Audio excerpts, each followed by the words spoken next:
ونستعينه ونصلي على رسوله الكريم أما بعد.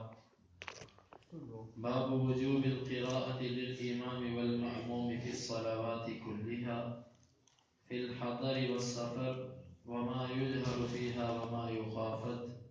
حدثنا موسى قال حدثنا أبو عوانة قال حدثنا عبد الملك بن عمير عن جابر بن سمرة قال شكا أهل الكوفة سعدا إلى عمر رضي الله عنه فعزله واستعمل عليهم عمار فشكوا حتى ذكروا أنه لا يحسن يصلي فأرسل إليه فقال يا أبا إسحاق إن هؤلاء يزعمون أنك لا تحسن تصلي. قال أما أنا والله فإني كنت أصلي بهم صلاة رسول الله صلى الله عليه وسلم ما أخرم عنها أصلي صلاة العشاء فأرقد في الأوليين وأخف في الأخريين. قال ذلك الظن بك يا أبا إسحاق.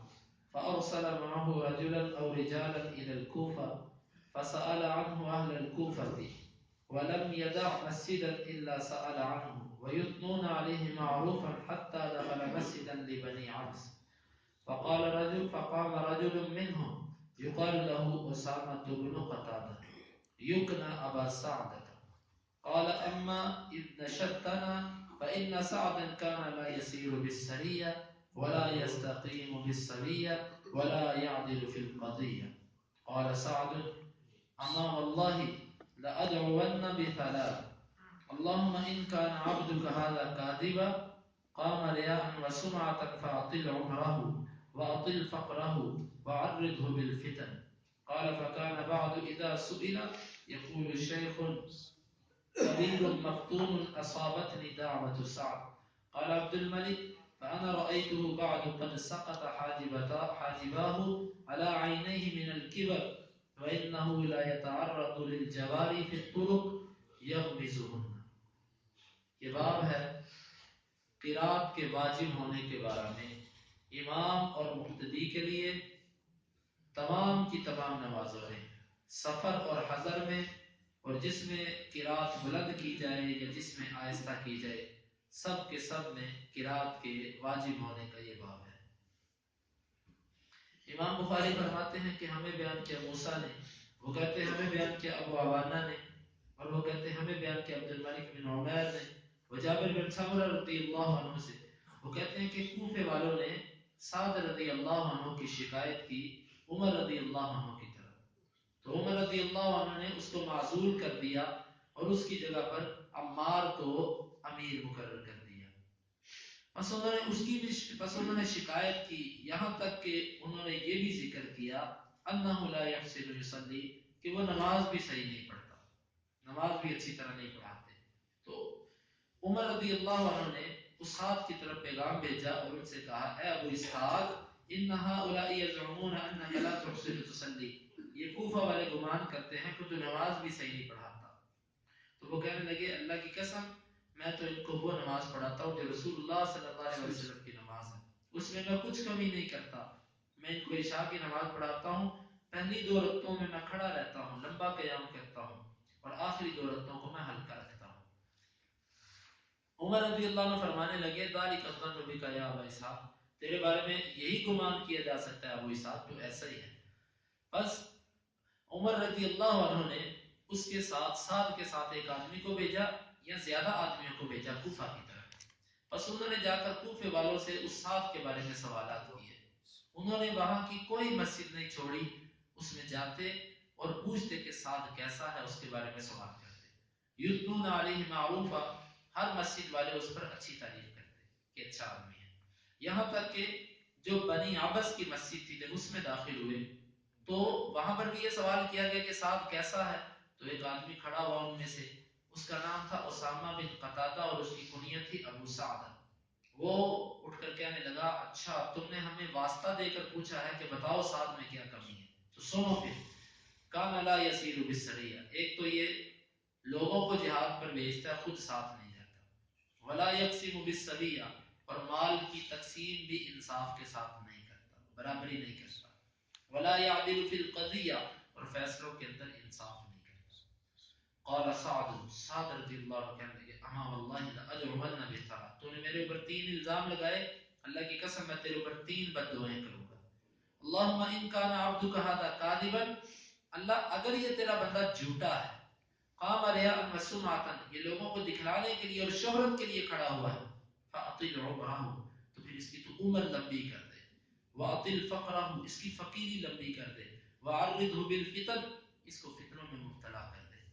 قال، راوی کہتا ہے فکان بعد، بس اس کے بعد اذا سئل، جب اس اسامہ سے سوال کیا جاتا ہے اس آدمی سے، یقول، وہ کہتا تھا شیخ کبیر مفتون، بوڑھا آدمی ہوں، فتنے میں مبتلا ہوں، اصابتنی دعوت سعد، مجھے سعد کی بد دعا لگ گئی ہے. قال عبد الملک جو راوی ہے وہ کہتے ہیں فانا رأیتہ بعد، اس کے بعد میں نے اس کو دیکھا، قد سقط حاجباہ علی عینیہ من الکبر، بڑھاپے کی وجہ سے اس کی آنکھوں کی یہ جو پلکیں تھی یہ لٹک کر اس کی آنکھوں کے آگے آ چکی تھی، اس کو دکھائی نہیں دیتا تھا. وَإِنَّهُ لَيَتَعَرَّضُ لِلْجَوَارِ فِي الطُّرُقِ يَغْمِزُهُنَّ، اور راستے میں جو لڑکیاں گزرتی تھی، جو بچیاں گزرتی تھی، ان کو چھیڑا کرتا تھا اس عمر میں بھی. یہ حدیث امام بخاری رحمۃ اللہ علیہ اس کو لے کر آئے ہیں. خلاصہ اس کا یہ ہے کہ عمر رضی اللہ عنہ نے اپنے دور خلافت میں سعد بن ابی وقاص رضی اللہ عنہ کو عامل بنا کر کوفے بھیجا. کوفے جب بھیجا تو ان سے عامل بنا کر بھیجا، تو وہاں پر سعد رضی اللہ عنہ اپنی طاقت کے مطابق تمام کام کرتے رہے. کوفے والے شروع سے لے کر ان کی تاریخ کو اگر دیکھا جائے تو الزام صحابہ پر اور ایسے لوگوں پر ان کے ہاں کوئی بڑی بات نہیں تھی. اسے سارے کوفے والے مراد نہیں ہیں، ان میں اکثر لوگ مراد ہیں، اچھے لوگ بھی ان میں تھے. تو انہوں نے سعد رضی اللہ عنہ کی کچھ شکایتیں کی عمر کو. یہ یہاں پر تو صرف نماز کا ذکر ہے، لیکن کچھ انہوں نے اور شکایتیں بھی کی اس کی. مثال کے طور پہ یہ کہ اس نے یہ شکار کی طرف جاتا ہے، شکار میں کھیلتا رہتا ہے اور جہاد کے لیے نہیں جاتا. اس نے اپنے دروازے پر ایسے یعنی کہ دروازے لگا رکھے ہیں، ایسے خادم مقرر کیے ہیں جو اس تک رسائی نہیں ہو سکتی. اس طرح کے اور بھی کئی الزامات لگائے، حتیٰ کہ یہ الزام بھی لگائے یہ تو نماز میں ٹھیک پڑا تھا.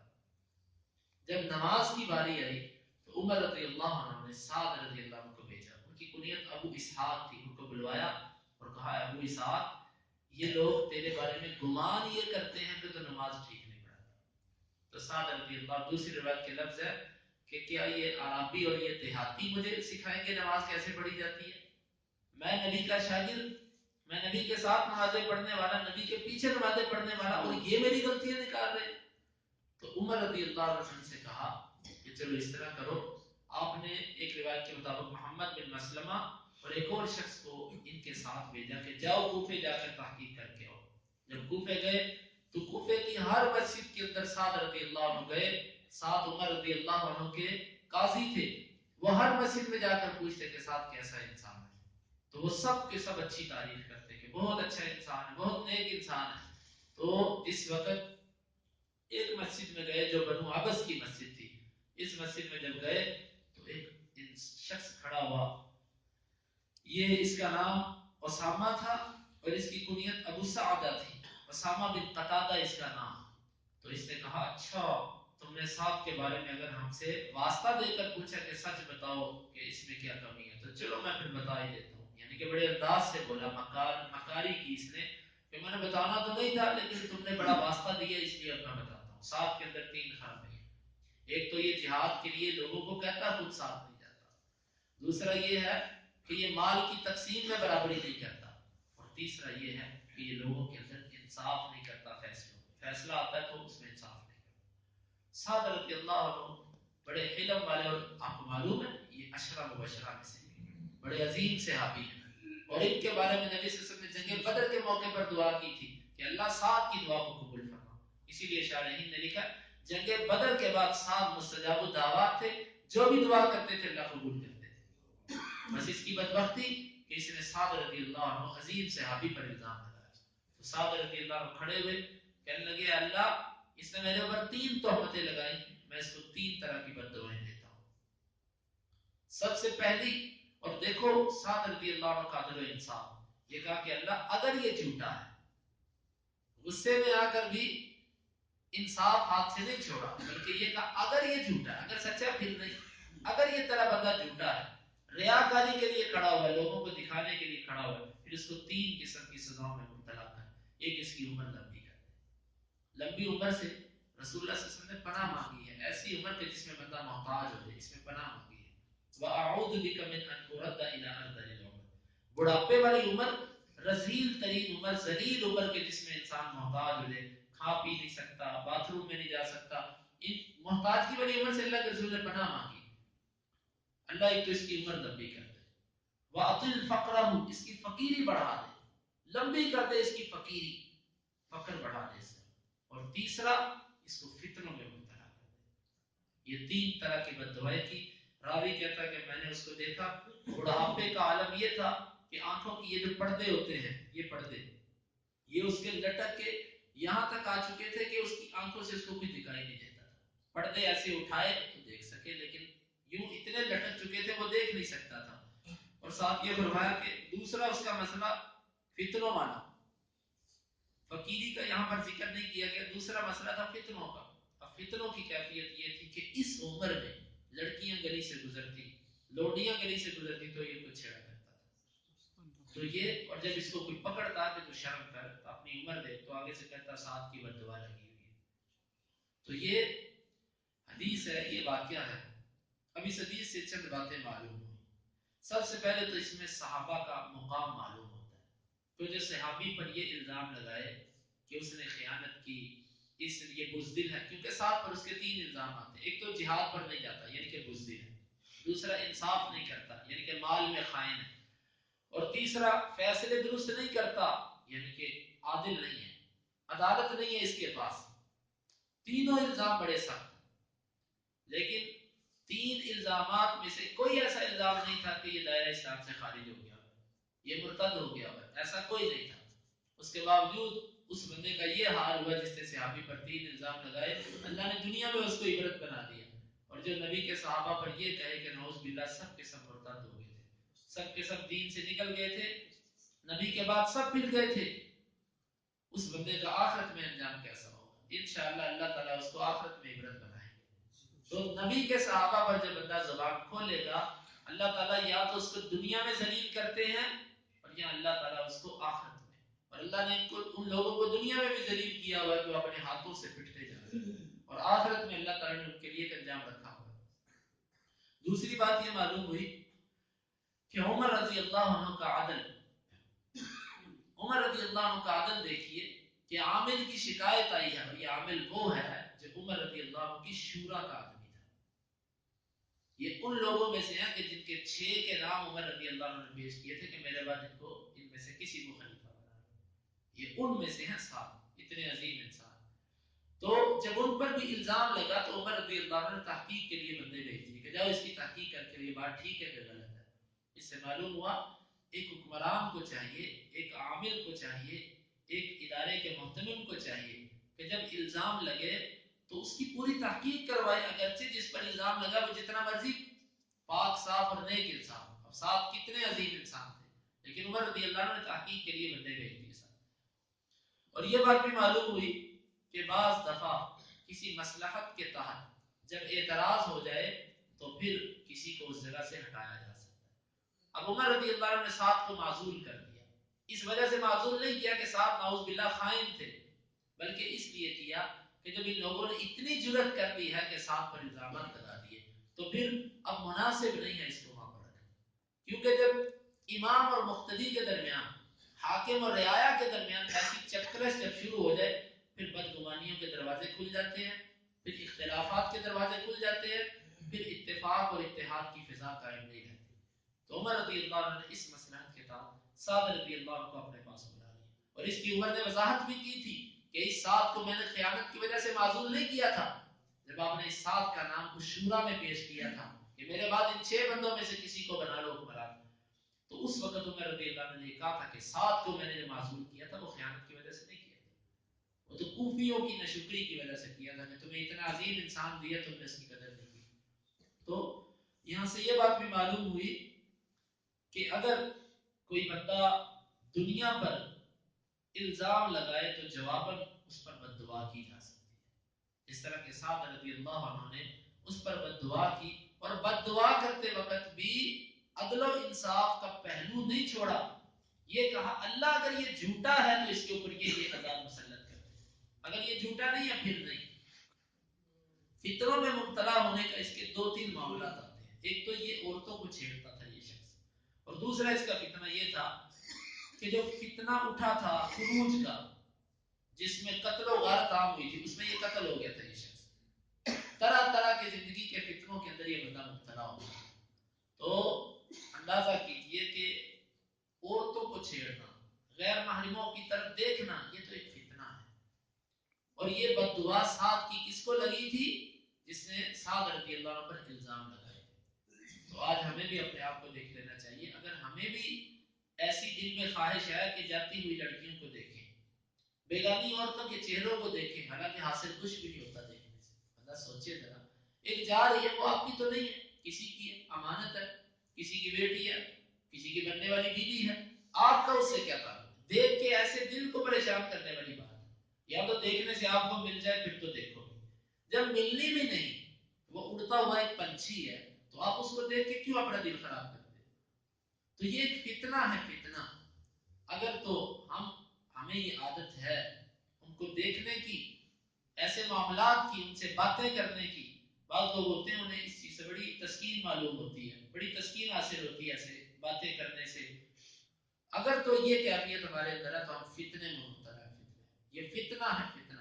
نبی صلی اللہ علیہ وسلم نے فرمایا تھا کہ میں اپنی امت پر سب سے بڑا فتنہ جو چھوڑ کے جا رہا ہوں وہ عورت کا فتنہ ہے، عورت بہت بڑا فتنہ ہے، اس میں آزمائش ہے ہمارے لیے، اور اللہ تعالیٰ نے ہمارے دلوں میں عورت کی خواہش رکھی ہوئی ہے، اسی لیے ان معاملات کے اندر اللہ تعالیٰ سے مدد مانگتے رہنا چاہیے کہ اللہ تعالیٰ ہمیں ان فتنہ سے محفوظ رکھے۔ تو اس سے معلوم یہ ہوا کہ سعد کی جو بد دعا تھی اس کا سب سے پہلا جو اثر ظاہر ہوا تھا وہ عورتوں کی چھیڑ خانی سے ہوا تھا، کہ وہ بندہ عورتوں کو چھیڑتا تھا۔ تو یہ معاملہ اگر کسی بندے میں ہے، ایسی خواہشیں دل میں ہیں، تو وہ فتنے کے اندر مبتلا ہے، اس کو چاہیے کہ وہ اپنے اس معاملے کو اللہ تعالیٰ سے معافی مانگ کے اس کو حل کرے۔ اور یہاں سے یہ بات بھی معلوم ہوئی کہ عمر رضی اللہ عنہ کو معلوم بھی تھا کہ سعد ایسے نہیں، لیکن پھر بھی عدالت میں جب کوئی فیصلہ آ جائے تو اس وقت قاضی کا حق یہ بنتا ہے کہ وہ اپنی رائے کے مطابق فیصلہ نہ کرے بلکہ گواہوں کے مطابق فیصلہ کرے۔ اب یہاں پر عمر کی رائے صاحب کے بارے میں یہ ہے، جس طرح کہ انہوں نے فرمایا ذالک الظن بک یا ابا اسحاق، ابو اسحاق تیرے بارے میں یہی گمان ہے ہمارا، لیکن اس کے باوجود تحقیق کی۔ تو کوئی بندہ آپ کی نظر میں جتنا بھی امین ہو، جتنا بھی معتمد ہو، جب الزام لگے، ایسا معاملہ ہو، تو پھر اس کی پیش کیا جائے گا، وہ اس کے جواب دے ہے۔ اور یہاں سے یہ بات بھی معلوم ہوئی کہ جس طرح کے بعض ملکوں کا یہ غلط اصول ہے کہ جو صدر ہوتا ہے اس کو استثناء حاصل ہوتی ہے، اس کے اوپر جب وہ صدر ہوتا ہے این ڈیوٹی، آن دی ڈیوٹی جب وہ ہوتا ہے، اس پر کسی قسم کا کیس نہیں ہو سکتا، وہ جو مرضی کر لے۔ جو وزیر ہوتا ہے، جو وزیر اعظم ہوتا ہے، اگر وہ حاضر سروس ہے تو کسی طرح بھی اس کے اوپر کوئی کیس نہیں ہو سکتا۔ یہ بات، یہ مسلمان کا یہ قانون نہیں ہے۔ اسلام کا قانون یہ ہے کہ خلیفہ ہے، امیر ہے، حاکم ہے، عامل ہے، وزیر ہے، مشیر ہے، جو بھی ہے، جب الزام لگ گیا اس کے اوپر کھینچ کے اس کو عدالت میں لے کر آؤ، عدالت اس کا فیصلہ کرے۔ اسلام اپنی عدالت یعنی قاضی کو بالا تر رکھتا ہے، ہر چیز سے، ہر چیز سے بالا تر ہے۔ تو اس سے معلوم ہوا کہ کوئی بھی حکمران ہو وہ عدالت کے ہاں جواب دہ ہے، وہ عدالت جو کتاب و سنت کے مطابق بنی ہوئی ہو۔ تو اس حدیث میں امام بخاری کا باب، امام بخاری کے اس باب میں لانے کا مقصد وہ کیا ہے، وہ انشاءاللہ کل کے درس میں آئے گا، اور اس کی کچھ مزید جو وضاحت ہے وہ کل کے درس میں، باقی انشاءاللہ اس باب میں امام بخاری دو حدیثیں اور لے کر آئے ہیں، وہ بھی انشاءاللہ کل کے درس میں بیان کی جائیں گی، اور اس میں فاتحہ کے مسئلے کو واضح کیا جائے گا۔ اللہ تعالیٰ کی دعوت سنت کو سمجھنے کی اور اس پر عمل کی توفیق عطا فرمائے۔ اللهم انفعنا بما علمتنا وعلمنا ما ينفعنا وزدنا علما۔ اللهم اقسم لنا من خشيتك ما تحول به بيننا وبين معصيتك، ومن طاعتك ما تبلغنا به جنتك، ومن اليقين ما تهون به علينا مصائب الدنيا، متعنا اللهم بأسماعنا وأبصارنا وقواتنا أبدا ما أحييتنا، واجعله الوارث منا، واجعل ثأرنا على من ظلمنا، ولا تجعل مصيبتنا في ديننا، ولا تجعل الدنيا أكبر همنا ولا مبلغ علمنا ولا تسلط علينا